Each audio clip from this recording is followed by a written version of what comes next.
She never forgot the sound of his footsteps. Years later, even after visions of angels, demons, and Christ himself, Saint Faustina wrote that nothing unsettled her heart quite like the arrival of the mysterious stranger who stepped across the threshold of her convent one cold evening. He was not radiant. He was not surrounded by light.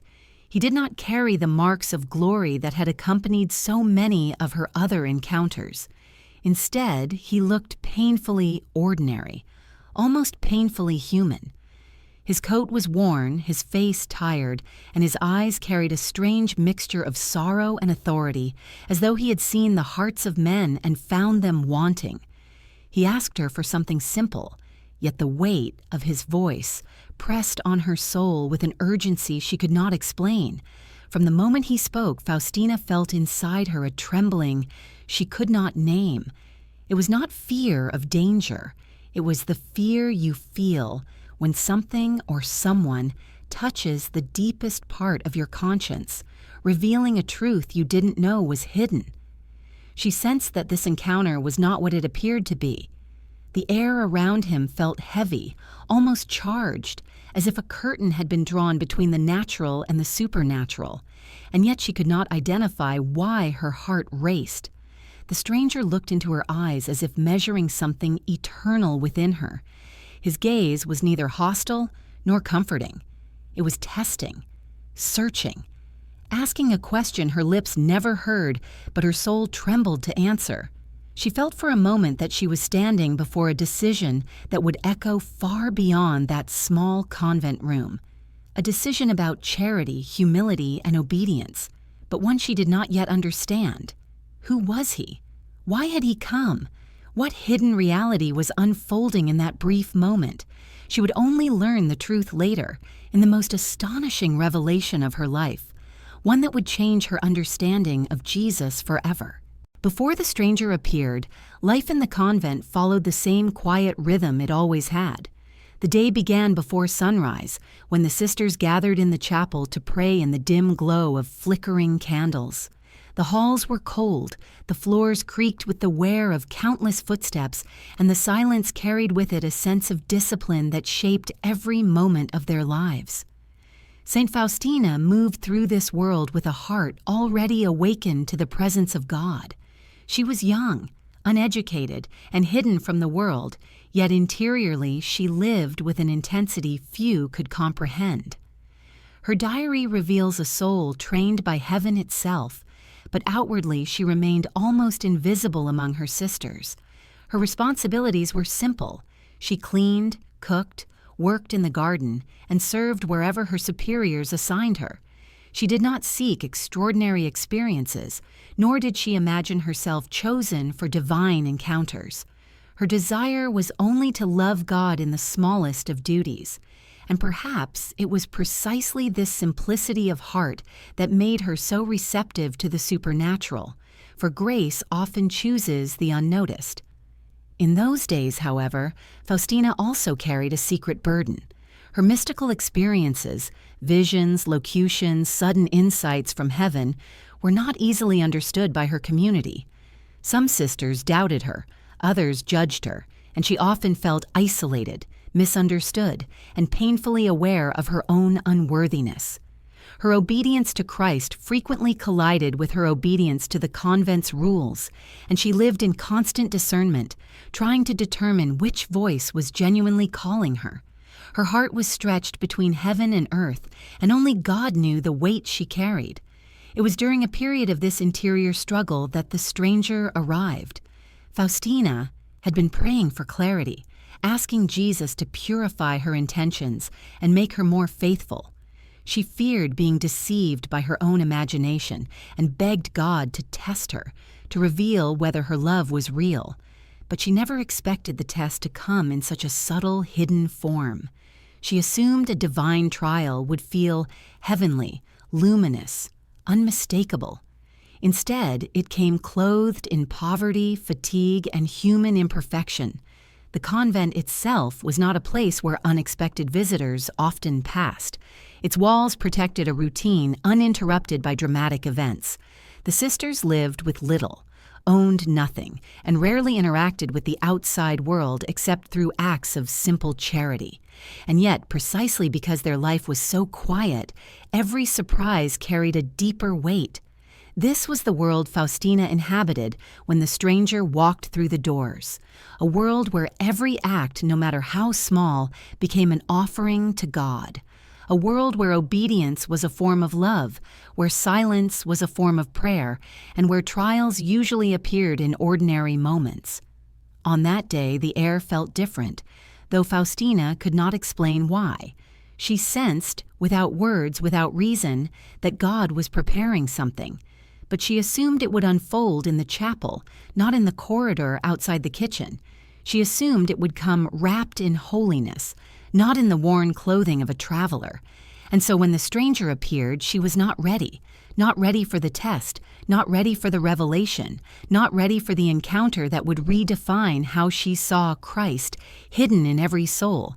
She first noticed him not by sight, but by presence, an abrupt shift in the atmosphere of the convent corridor, as though someone had stepped into a sacred silence without asking permission. Saint Faustina turned and saw him standing there, a man she did not recognize, his posture weary yet firm, his face marked by the hardships of travel. His clothing was simple, almost too simple, the kind worn by those who lived day to day with nothing but necessity. A faint trace of dust clung to his shoes, and his hands bore the roughness of a laborer. There was nothing in his appearance that suggested holiness, authority, or significance.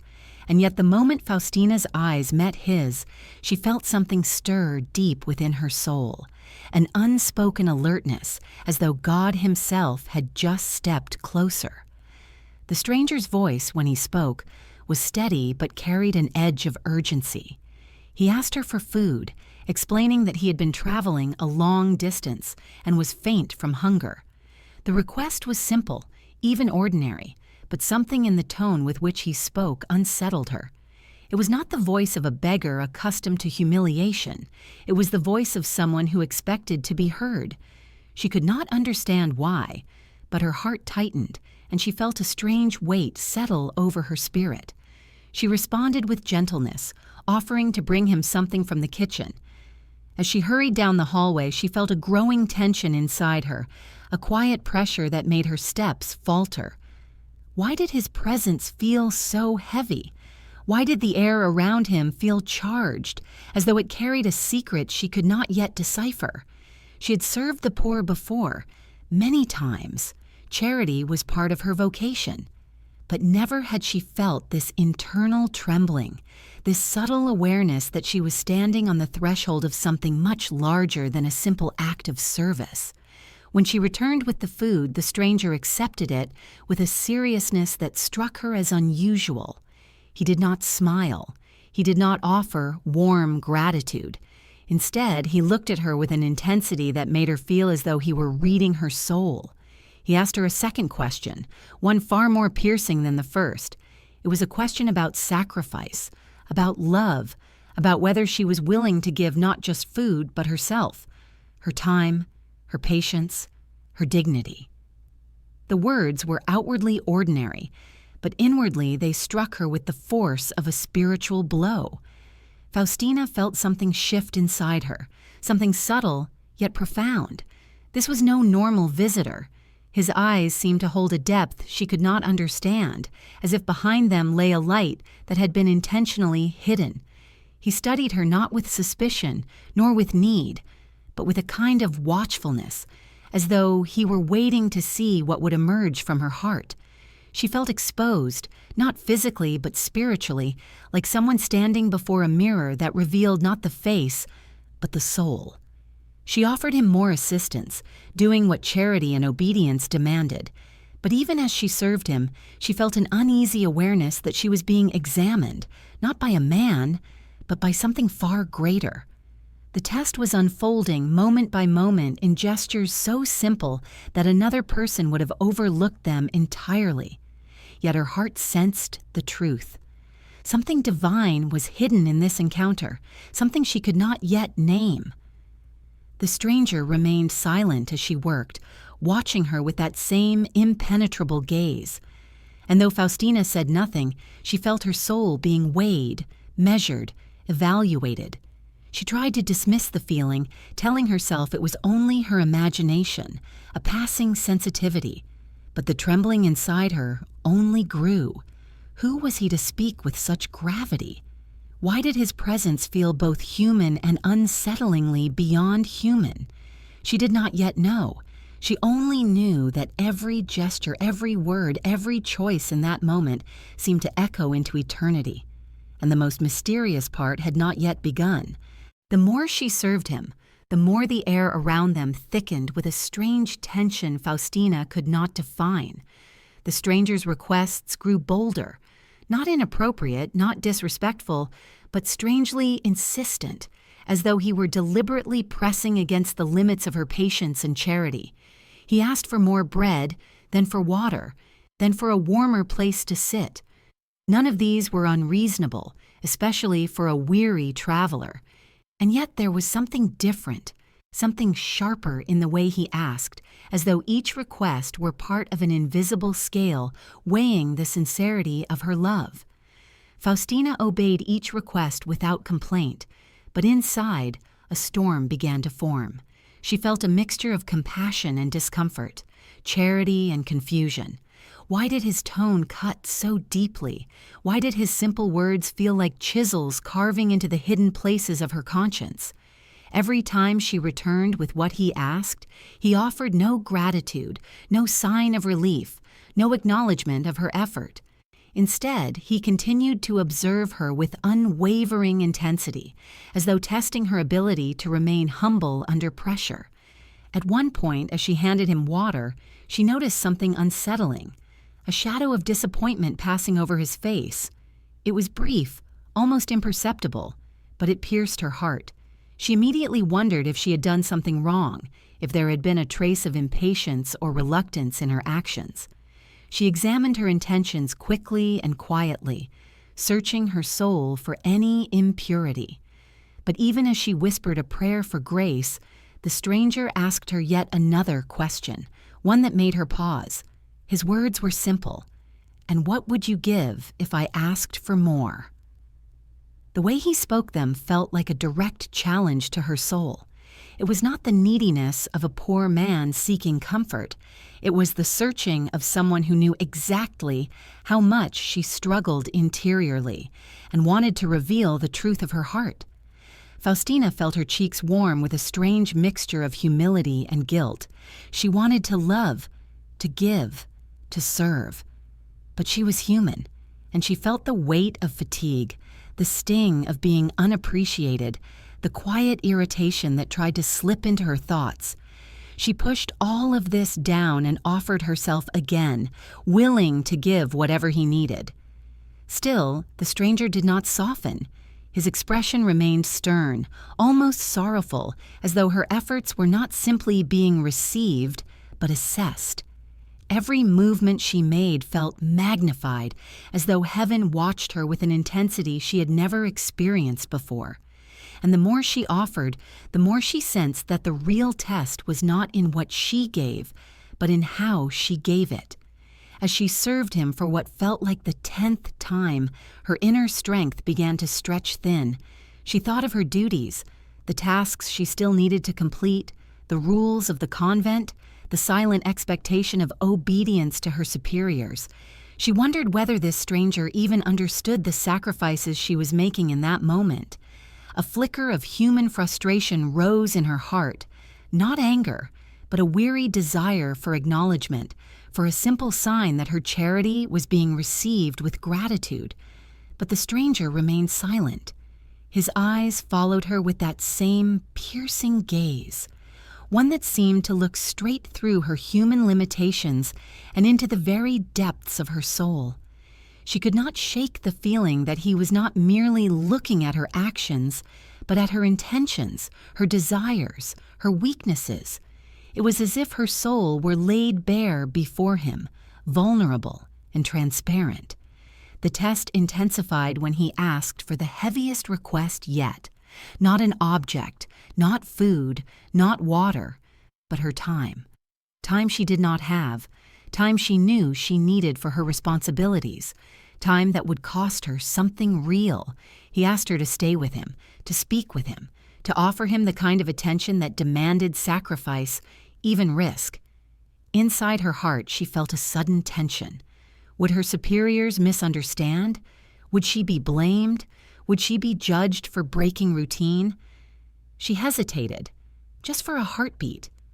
But the moment she did, the stranger's expression darkened with a sadness that pierced her deeper than any rebuke. It was the kind of sorrow that makes the soul instinctively realize it has missed something eternal, something sacred. She immediately recovered and agreed, offering him her full attention. But the damage was done. A single hesitation had been revealed, small, invisible to the human eye, yet loud in the realm of the spirit.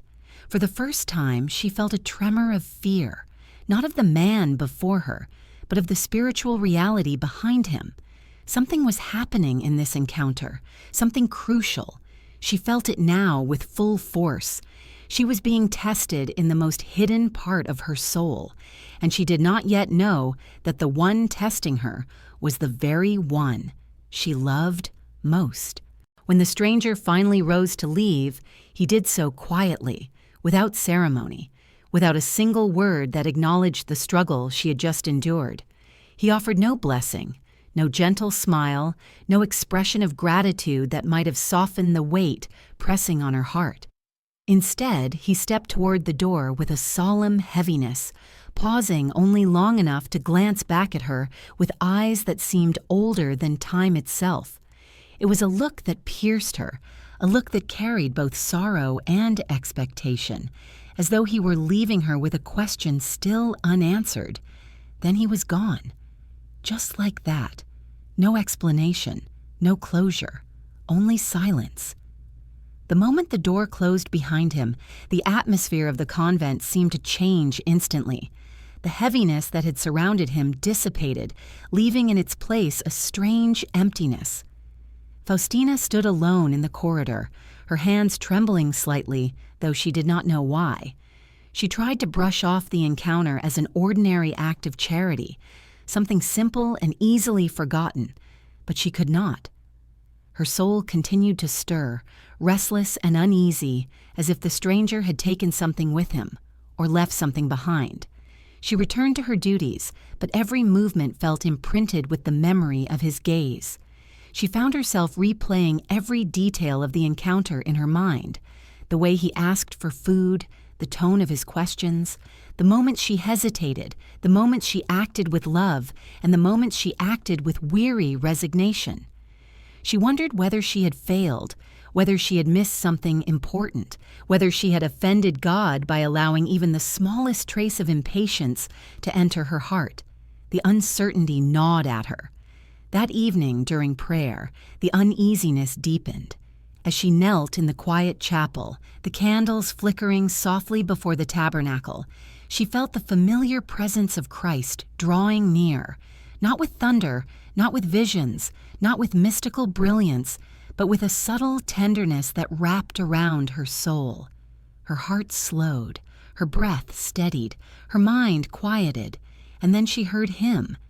At first it was a gentle whisper in the silence, a voice that flowed not from outside her, but from a depth within her that only God could reach. "My daughter," Jesus said, his voice filled with a sorrow she had not expected, "I came to your convent today." The words struck her like a bolt of lightning. Her heart lurched, and she felt her breath catch in her chest. She knew instantly, instinctively, what he meant. Her mind raced back to the stranger, to his worn clothing, his urgent tone, his searching gaze. She felt her entire soul tremble as the truth unraveled before her eyes. "It was I," Jesus continued, "in the form of a poor traveler." Faustina's eyes filled with tears, not tears of fear, but of overwhelming awe and humiliation. She felt as though her soul had been turned inside out. How could it have been him? How could her Lord, the King of Heaven, hide himself in such simplicity, such ordinariness? She had expected radiance, holiness, unmistakable glory. She had not expected dusty shoes and weary eyes. Jesus spoke again, revealing the full weight of the moment. You gave me food, you gave me water, you offered me what you could. But you hesitated, my child. Even for a moment your heart wavered. The words pierced her, yet they came not with condemnation, but with a painful tenderness, like a surgeon's hand healing a wound even as it cuts. Faustina bowed her head, overwhelmed by the contrast between her love for him and the frailty of her human heart. She wanted to give everything, yet she had faltered even before the one she loved above all. But then his voice softened, and what he said next washed over her, like mercy itself. Your love pleased me, Faustina. Even though you felt tired, even though you struggled interiorly, you served me with sincerity. And I came to test your heart, to see how much you would give, not in visions, not in ecstasy, but in the small hidden things that only I can see. Her tears flowed freely now. She felt both humbled and healed, both exposed and embraced. The truth was clear. The test had not been about perfection. It had been about love, real love, lived in the quiet, unseen moments where the soul reveals its true state. Jesus continued, Remember, my daughter, I come in many forms, and the love you give to the least of my children, you give to me. The revelation struck her with the force of divine truth. All her life she had longed to love Christ directly, passionately, visibly. Yet now he revealed that the greatest opportunities to love him were hidden in the most ordinary, even inconvenient, moments. The stranger had been no stranger at all. He had been the Lord himself. Long after the revelation, Faustina remained kneeling in the chapel, her face buried in her hands, overwhelmed by the gravity of what Jesus had just shown her. The encounter with the stranger, so ordinary, so easy to overlook, had been a doorway into one of the deepest truths of the spiritual life. She felt as if Christ had taken her by the hand, guided her behind the veil of ordinary appearances, and allowed her to see the hidden architecture of divine love. And in that moment, everything she thought she understood about charity, humility, and service was transformed.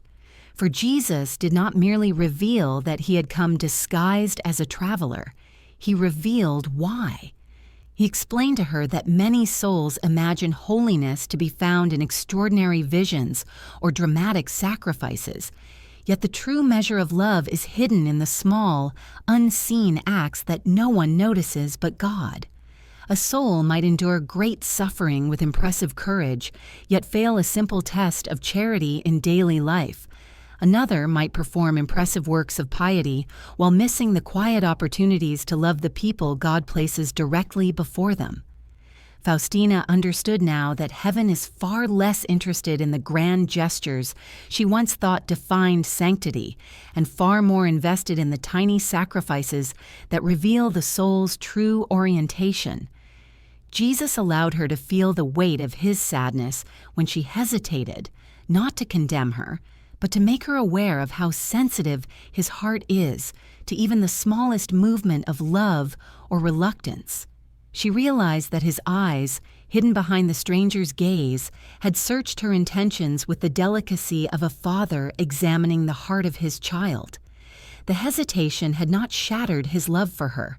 Rather, it revealed the subtle imperfections that still lingered in her heart, imperfections he longed to heal. This realization humbled her. She had once believed she was making progress in holiness because of her visions, her prayers, her sacrifices. But now she understood that the true battlefield of love was the ordinary moment, the unexpected interruption, the tiring request, the inconvenient need. The test was not in dramatic heroism, but in quiet fidelity. It was in how she responded when charity demanded something small yet costly: her time, her patience, her interior peace. Jesus continued speaking to her, his voice filled with a solemn tenderness she could feel in her bones. "My child," he said, "I do not look at the size of what you give, but the love with which you give it. Even the smallest act, done with pure love, has immeasurable value in my sight. Many souls pass by opportunities to love me because they expect something extraordinary. But I am hidden in the ordinary. I am hidden in the ones who come to you tired, needy, inconvenient, difficult." These words settled into Faustina's soul with the force of revelation. She realized how often people search for God in the extraordinary while overlooking Him in the faces of the people they live with every day. How many believers long for mystical experiences while ignoring the chance to love Christ in a family member, a co-worker, or a stranger who interrupts their comfort? How many pray for signs while missing the disguised Christ who stands right before them, asking for patience, understanding, or forgiveness? In her heart, Faustina felt Jesus' plea for souls to recognize Him in the everyday moments they dismiss as insignificant. This encounter had not been a curiosity, a spiritual puzzle meant to intrigue her. It had been an urgent lesson. Christ was teaching her how He judges the soul, not by its outward works, not by its eloquence in prayer, but by its capacity to love in the hidden moments that no one else sees. Faustina's tears flowed again when she realized something even deeper.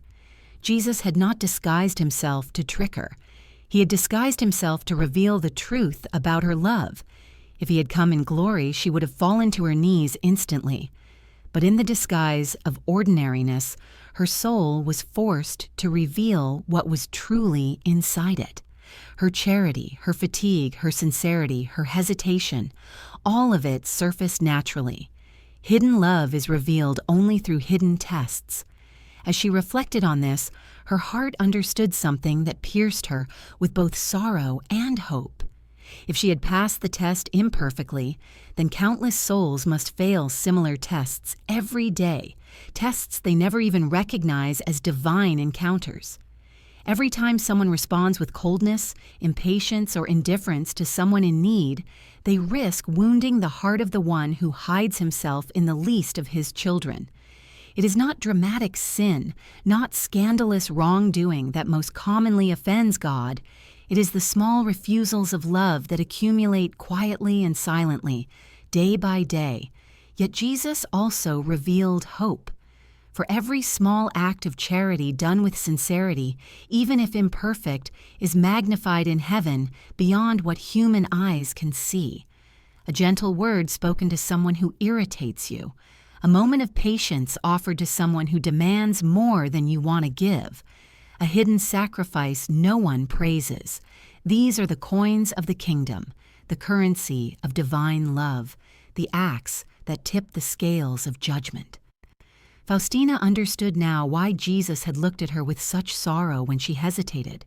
His sorrow was not condemnation, it was longing, a longing for souls to understand how deeply He desires to receive their love through the poor, the needy, the inconvenient, a longing for them to discover that the disguised Christ stands before them far more often than they realize. The memory of the stranger stayed with her, not as a wound, but as a gift.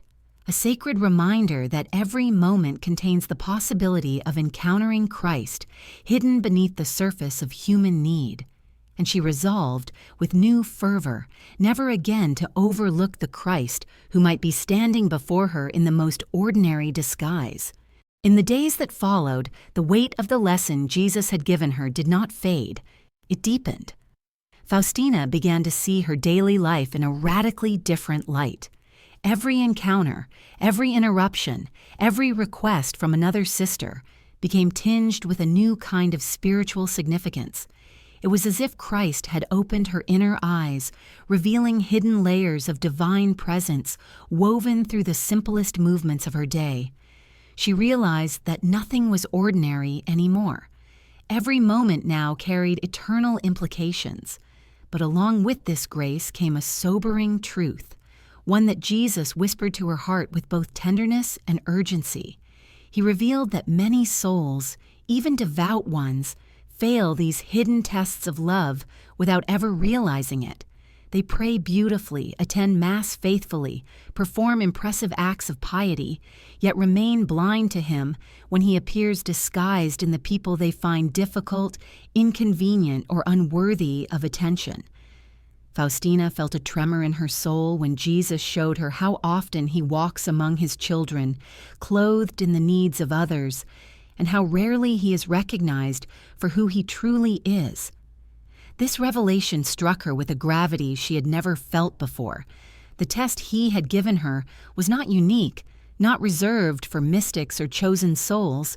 It was a test repeated daily across the world, a quiet examination of the heart that most people fail simply because they do not expect God to come wrapped in poverty, fatigue, imperfection, or human weakness. Jesus confided to her that these small failures of charity wound His heart deeply, because they reveal where love is absent, not in public acts, but in the secret places where no one is watching. Faustina understood now why the stranger had looked at her with such sorrow in His final moments. Jesus had not been disappointed in her as a person. He had been saddened by how often souls in general miss His presence in the hidden forms He chooses.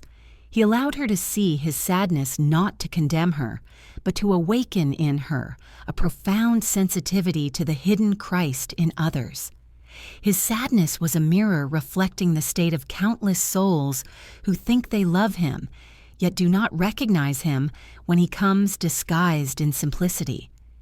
She remembered Jesus' words from the Gospels, "Whatever you did for one of the least of my brothers, you did for me." But now, after this encounter, the scripture no longer felt like a teaching. It felt like a warning. Not a fear-based warning, but a loving one. Like a parent telling a child that the stakes are higher than they realize. Jesus wanted her, and through her, the world, to understand that His judgment does not rest merely on what we profess or how we appear, but on how we love when love costs us something. Faustina began to see her entire convent through this new lens. She noticed the sister who walked slowly and often delayed others. She noticed the one who complained frequently, the one who misunderstood her, the one who sometimes judged her harshly. Each one, she realized, could be Christ in disguise. Not mystically, but truly. Christ was hidden in their needs, in their limitations, in the opportunities they gave her to practice charity, not the dramatic charity she once imagined, but the quiet, costly kind that purified the heart. And with this realization came another insight, one that filled her with both wonder and trembling. Jesus showed her that the world rarely falls away from God because of great and monstrous sins. Instead, most souls drift away gradually through a long chain of small refusals. The refusal to forgive someone who annoyed them, the refusal to help someone whose need felt inconvenient, the refusal to show patience when tired, the refusal to see Christ in a person they had already judged. Each refusal seems small, insignificant, but together they mold the soul away from love. Faustina saw this truth not in abstract theory, but in the daily life around her. She saw how easy it is to love Jesus in prayer and how difficult it is to love Him when He comes disguised as someone who disrupts your plans. And she realized something even more piercing. The stranger had not only tested her charity, he had tested her ability to see Christ where she least expected Him. Jesus had disguised Himself not to hide, but to reveal, to show her how far love must go, how deeply it must penetrate the ordinary moments of life. The more she reflected, the more she understood that Christ's disguised visits are not rare. They are constant. Every person carries the imprint of God, and every encounter is an opportunity to love Christ Himself. The only difference is whether the soul has eyes to see, and Jesus made it painfully clear to her that many do not. Many will stand before Him at the end of their lives, believing they served Him well, only to discover that they missed Him countless times. in the stranger, in the beggar, in the difficult family member, in the person they avoided because it cost too much to love them. This thought weighed on her heavily. It was more than a lesson. It was a call, a warning, even a mission. She realized that Jesus wanted her to carry this truth to others, to help souls understand the stakes of these hidden encounters. The disguised Christ does not come to test our intelligence, our eloquence, or our spiritual knowledge. He comes to test our love. Faustina's heart burned with both sorrow and determination. She longed to make reparation for all the moments Christ had been ignored or rejected in others. She longed to teach souls how to recognize Him, how to respond to Him with love, how to live with the constant awareness that He walks among His children in forms they least expect. Her encounter with the stranger had opened her eyes forever, and she knew she could never again move through her day casually, unaware of the divine presence hidden behind human fragility. In that moment, she understood that the world's greatest spiritual danger is not dramatic sin. It is spiritual blindness, the inability to see the Christ who stands right in front of us. The revelation Jesus had given her through the mysterious visitor continued to echo in Faustina's heart like a bell whose sound refuses to fade. She understood now that his lesson was not merely about one encounter, nor was it confined to the quiet walls of her convent. It was a revelation meant for the entire world, a truth so simple that many overlook it, yet so profound that it has the power to change a soul's destiny. In prayer, Faustina felt Jesus drawing even closer, as though he wished to place the final piece into the mosaic he had been forming within her. "My daughter," he spoke softly in her heart, "I come to you not only in visions, not only in the sacraments, but in the souls I send to you. I hide myself so that your love may be purified, so that you may learn to see not with the eyes of the flesh, but with the eyes of the Spirit." Those words fell upon her like a gentle fire. Faustina realized that Christ's hidden presence was not meant to create fear or uncertainty, but to awaken her to the true meaning of divine mercy. Mercy is not only something God gives, it is something He asks souls to live.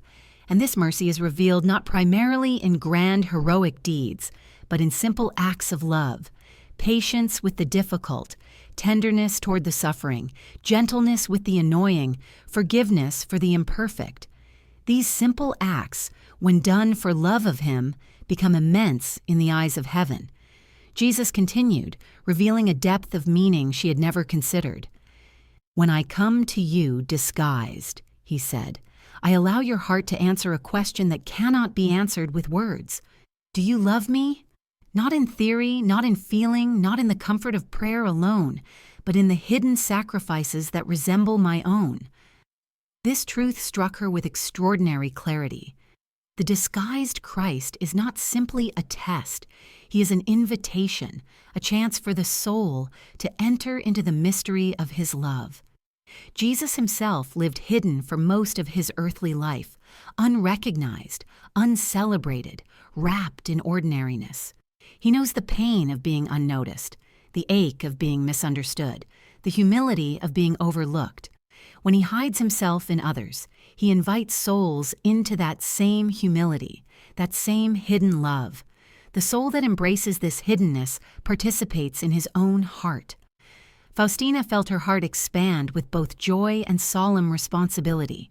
She understood that recognizing Christ in others is not a skill but a grace, one cultivated through prayer, humility, and constant surrender. But the grace does not come automatically. It must be desired. It must be sought. It must be practiced. Jesus desires that His children learn to look past appearances, past human imperfections, past inconvenience, to see the sacred presence He places in every person. He revealed something deeper still. "Many souls," He said, "wish to serve me in glory, but few wish to serve me when I come in disguise. Yet it is in those moments that love is proven. It is there that the soul becomes truly mine." These words sank into her heart like seeds falling into good soil. She understood now why the stranger had asked so much of her. Jesus had not come to burden her, but to give her the opportunity to love him in a way that purified her soul more than any mystical grace could. Hidden love, the kind that costs something, that goes unnoticed, that asks for patience and sacrifice, has a refining power unmatched by anything else. In that intimate conversation with Christ, Faustina felt her soul enveloped by a luminous awareness. Divine mercy was not only a devotion, not only a message, not only an image. It was a way of seeing, a way of living, a way of responding to every human being as though Christ himself were asking for love. Mercy was not merely God's love toward humanity. It was the love Christ desired humanity to show one another. And then Jesus revealed one final truth, a truth that brought everything into focus. "Remember, my daughter," he said, "when you love with pure intention, you console my heart. The smallest act done with love draws more grace upon the world than many great works done without it." In that moment, Faustina understood the purpose of the mysterious visitor with absolute clarity. The test had not been about her worthiness, it had been about teaching her how to love.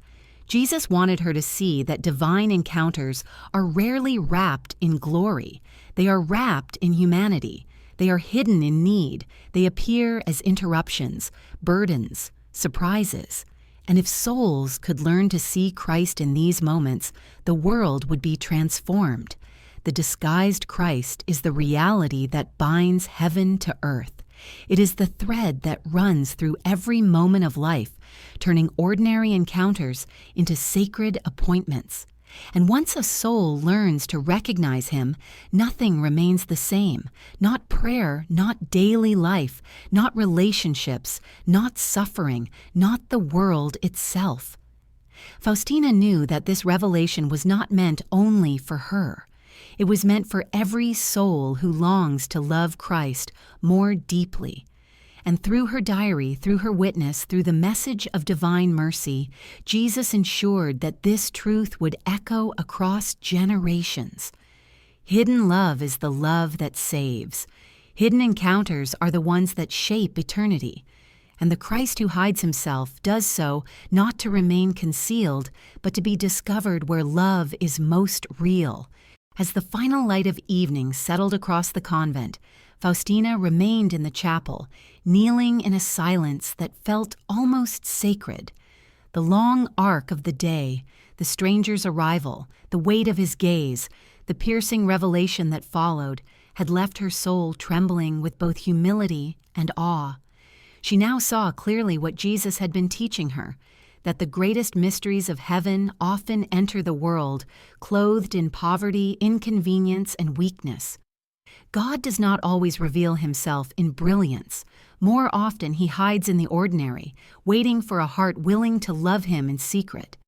The mysterious visitor who stepped through her convent door had not come seeking food or warmth alone. He had come seeking her heart. He had come to ask the question that every soul will one day answer before him. Do you love me? Not in words, not in dreams, but in the person I place in front of you? Faustina realized that her entire day had been a living parable, one written by Christ himself.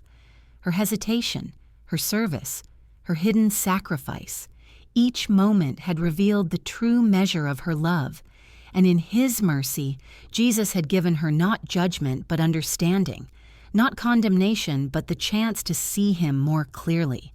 This truth, simple yet profound, settled deeply into her soul. She understood now that the world is filled with Christ in disguise, in the tired, in the needy, in the difficult, in the overlooked. Each encounter is an invitation from the one who hides himself not to deceive, but to teach. And the soul that learns to recognize him in these hidden forms becomes capable of a love so pure, so selfless, that it consoles his heart and transforms the world. Faustina rose slowly, her heart burning with a renewed sense of purpose. She knew that what she had experienced was not only a lesson for her, but a message for all souls. Jesus wants the world to know that he comes quietly, humbly, wrapped in need, longing to be loved not only in prayer, but in the people we serve. And the promise he offers is this: whoever loves him in the hidden places, in the hidden moments, will find him waiting with unimaginable tenderness at the hour of death. With this truth blazing inside her, Faustina whispered a prayer that would guide her for the rest of her life. Lord, let me never fail to recognize you again, especially when you come to me hidden. And with that prayer, the lesson of the mysterious stranger came to its beautiful end, a lesson that remains alive today for every soul willing to see Christ where he chooses to hide.